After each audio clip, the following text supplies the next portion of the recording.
Joining us now is Sheriff David Clarke. He's America's Sheriff. You can follow him at americasheriff.com.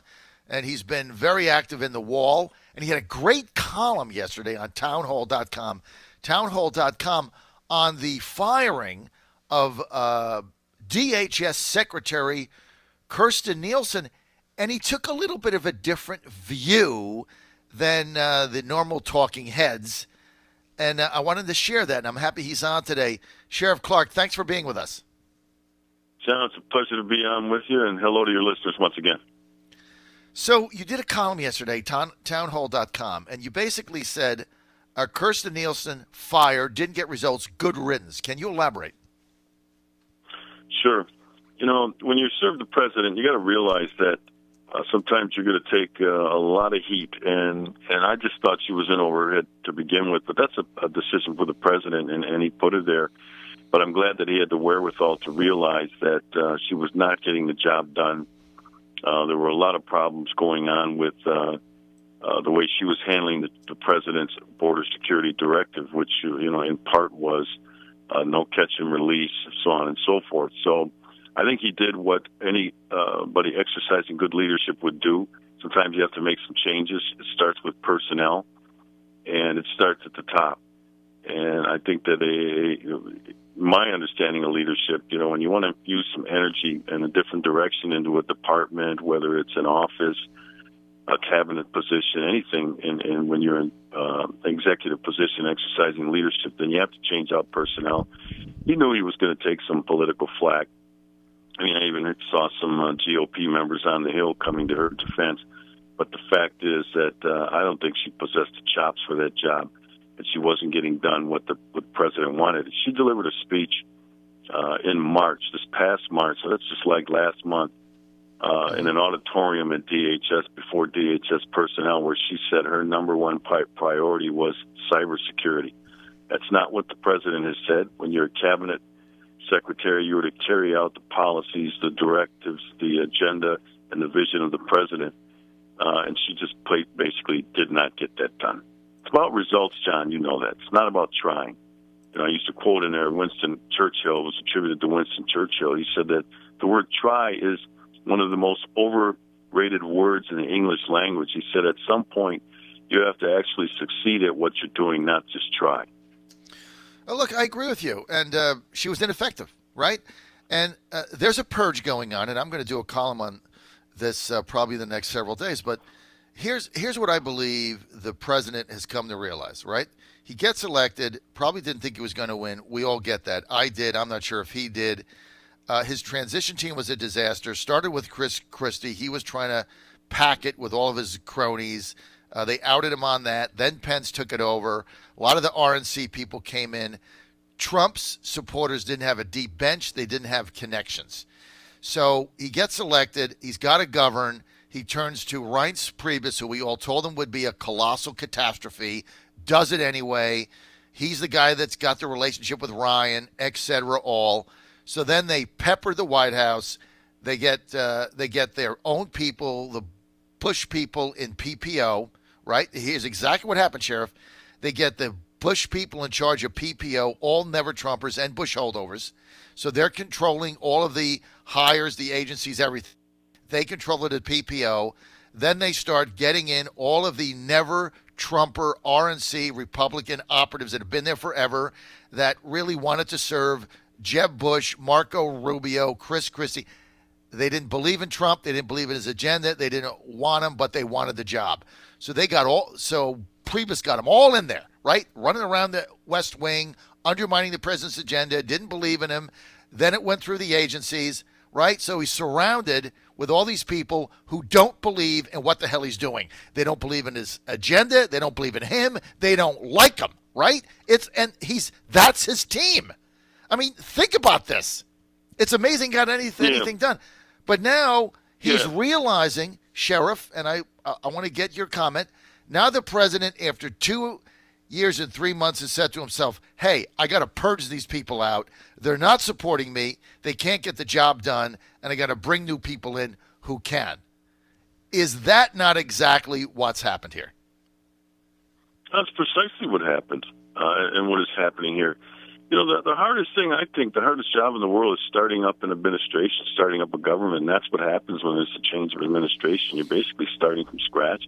Now, there are a lot of holdovers. Some of those you can use. Don't forget that most of the people we've had in these positions, like president, for example, and you go down to the state level, it's the same thing. They're career bureaucrats. And so there's a lot of holdovers. You need to keep some people around. You have to keep some people around just for the continuity of government. There's no doubt about that. But President Trump comes in, never having been in Washington, D.C. in terms of in government, never having worked in government, didn't know a whole lot of people. So you can imagine the tremendous heavy lifting that has to be done just to get your government up and going. Now, keep in mind, too, I know you know this, John, many of your listeners do, that personnel decisions are a 50-50 proposition. Sometimes you hit, sometimes you miss. I mean, look, take a sports analogy. Look at the NFL draft that's coming up. You draft an individual in the first, second, third round. You look at all the analytics. You say, hey, look, this guy I think will be a good whatever, right tackle, left guard. All of a sudden you get them in, and they're not. It's a 50-50 proposition. But I think where good leadership comes in is when you realize that you missed on a personnel decision, that you have the courage and the wherewithal to change that person out for the betterment of the team. So it's taken him a little while. But where I'm going to give the president the benefit of the doubt is a guy coming from outside of government having to start up an administration to run an entire country, for heaven's sakes. Think of how difficult that is. So sometimes it takes you one or two tries to get it right. But the objective is get the right people on the bus, the wrong people off the bus, and then get the right people in the right seats. And that's what he's doing right now. You're right. And so that's why there's going to be a purge. He's going to continue to get rid of people that are ineffective or don't believe in his agenda. And I'm sure Secretary Neilson is a very nice person. I know that you and I have met her several times. She's really nice, but she was not getting the job done. And so, you have to be accountable for that. But you're right. Your article, go to townhall.com, where Sheriff Clarke's column is up there. It's very well written. But you're right. I mean, the object of serving the president is you take the hit for them, you absorb the criticism, you deflect it off the president, but you got to get results. And she basically did neither, and so she's out. She got fired, and we got to move on. Now, I've had an outpouring of people text me that say, "What about Sheriff Clarke for DHS?" That's my response. Look. The president knows the direction he wants to go in. If the president calls and asks you to serve, you got to step up and serve. I've always said that. I don't lobby for those jobs. I'm not looking for a job in government. That's more of a service thing. I look at it more of a service thing. If the president asks you to serve, you serve. So he knows the direction he wants to go in. I'm here to support the president. I'm here to support his agenda, his policies. That's what I'm doing full time now. I enjoy what I'm doing. I'm less encumbered this way outside of government. When you're in government, look what they've done to good people who went in to serve. People like Tom Price, for instance, the left came at him. People like Ryan Zinke at Interior, they came at him and started filing complaints, ethics complaints, and just gave him nothing but hell the entire time he was there. And finally, these people realized, because these are smart people, Tom Price and Ryan Zinke, for example, they realized, hey, you know what? This isn't worth it. For the little money that I'm getting paid here, and you don't make that much money, you don't go into that to get rich. But they realized, they went in there, they served for a little time, they got some things done, and just realized, hey, you know what, life's too short, I need to move on. So, I look at these situations with my eyes wide open. I realize, I don't look at this for the glamour, to serve the president and the headlines, so on and so forth. You're asked to be a foot soldier, and you're going to take a lot of hell, you're going to take a lot of heat. And then sometimes the hell and the heat get too much for the president, and the president has to ask for your resignation, or you need to offer your resignation. I talked about that in my piece at townhall.com. It was one of Don Rumsfeld's rules. Don Rumsfeld served a lot of presidents, and one of his rules was be able to resign. You'll do yourself and the president favors, or a wonder. So, I'm humbled by that people would ask, and people would recommend that. But right now, I have a different mission. Well, whatever your mission is, I like what you're doing. Go to townhall.com, and you can also follow Sheriff Clarke. Go to americasheriff.com and you're good to go there.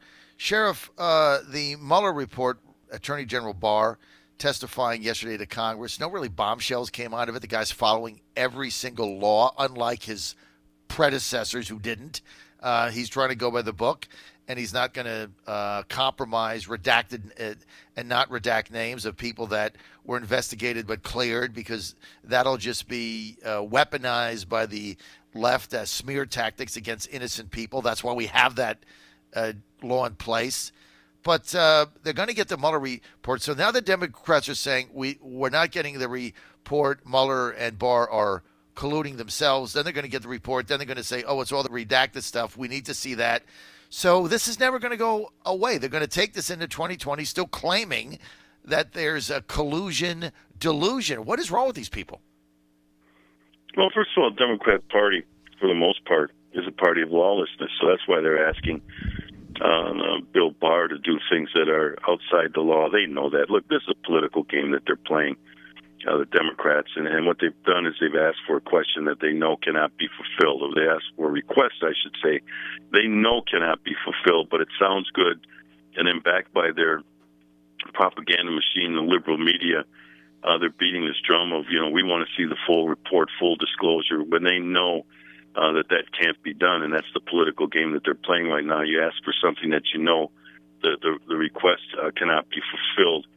And you play that game because there's a lot of unsuspecting people on their side anyway, on the left, who don't know how this works. Look, our side knows how this works. We know that this thing cannot be fully released. But there are a lot of people, unsuspecting people, on their side who believe all this crap, and they buy all this crap. They don't do their own research. They don't do their own due diligence. They don't take the time to read into stuff to figure out, well, what's really going on here. They just listen to what the liberal media spews out. They just listen to the talking points, and then they just repeat the babble. So, again, I wrote a piece at townhall.com. I do a weekly piece, so that's why I refer to these things a lot. On this, I called it Washington Follies, the Mueller report. And I said, and I predicted, because it's not hard to predict. You don't have to be some, prognosticator to figure this stuff out, because I know the left like the back of my hand. I know their strategies. But in that thing, I wrote this as soon as the report came out. I said, this will be made a big deal of. The Democrats will make a big deal of this report for the next 6 weeks. This is the rabbit hole they'll take us down now. We want to see the report. We don't trust. Full disclosure. I predicted that they would do this, and that's the games that they're playing right now. The American people are tired of this. They're tired of all this drama and theater that goes on in Washington, D.C. And what's not happening right now, John, is no real work for the American people is being done. These are games that are being played that we're tired of, and it's coming at a hefty price. That whole Mueller investigation was nothing more than a political theater to begin with. So they got an infrastructure bill that has not been moved into Congress. The immigration, the broken immigration system still needs to be fixed. That hasn't been done. They need to make the tax cuts permanent. They need to work on that to keep this economy going, this strong economy. That's the work of the Congress. And what they're engaged in right now is classic work avoidance. All this saber rattling, the kabuki theater over the Mueller report. Look, the Mueller report is dead. And there's a saying, I'm a horseman, there's a saying, when the horse is dead, dismount. Sheriff Clarke, might be time to make the dismount. I don't think they're going to do that, though, because they're so vested in this narrative. I've only got a little bit of time, but I do have to make fun of your baseball team. Speaking about dismounting the Cubs, you have no pitching, 3-7. I know last week you were like, it's early, John. It's a week. Forget about it. If I were you, I'd be getting a little worried right now, Sheriff Clarke. I don't. They got no pitching. Not to worry. They get through Lester. They have to send Carl Edwards down to the minor league. Your closer is getting racked. They're scoring runs, but they got no pitching. Meantime, the Astros win 5 in a row, 2 in a row over New York Yankees. They're 7-5. Cubs are 3-7. I know we got a long season, but if I were you, I'd be worried today about the Cubs. I saw a little of the Astros and the Yankees game last night. It's a long season. The pitching doesn't really start kicking, and the weather's too cold for excellent pitching. Especially if you play in a dome. They sent your closer to Triple A like in Wrigley Field. So No, they're ripping the cover off the ball. That's a good sign. It takes a while for the pitching to get going. Once pitching gets going, look out. Ever the optimist. Sheriff, they just sent your closer to AAA to go figure out why he can't get anybody out. You know Sheriff, what? I got to like go. I said, when you're not getting it done, you got to make a move, and that's what Madden did. You got to go to go to Iowa. It's still early. It's still April. Let me know when it's June. Sheriff Clarke, thanks for being with us. Go to AmericaSheriff.com. My pleasure. America